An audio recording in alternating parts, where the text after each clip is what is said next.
Hello guys, welcome back to Error Genie. In today's video, I'm going to show you how to fix the Xbox app error you're not connected to the internet on PC. First, check the Xbox server status on the official Microsoft website. If there's an outage, you'll need to wait until services are restored.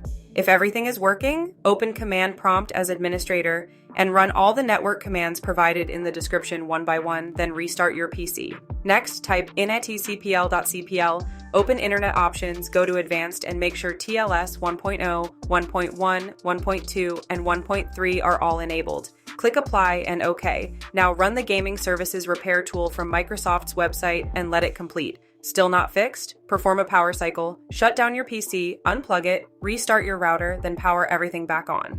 You can also try using an Ethernet cable instead of Wi-Fi. Next, update Windows. Go to Windows Update, install all updates, and restart your system. Try switching networks or using a mobile hotspot. You can also use USB tethering from your phone. Now open PowerShell as administrator and run the command to re-register Microsoft Store apps. Ignore any red errors and restart your PC after it completes.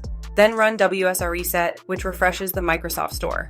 Next, repair or reset the Xbox app. Search for it, open App Settings, click Terminate, then Repair. If needed, click Reset. Install Xbox Identity Provider from Microsoft Store if it's missing.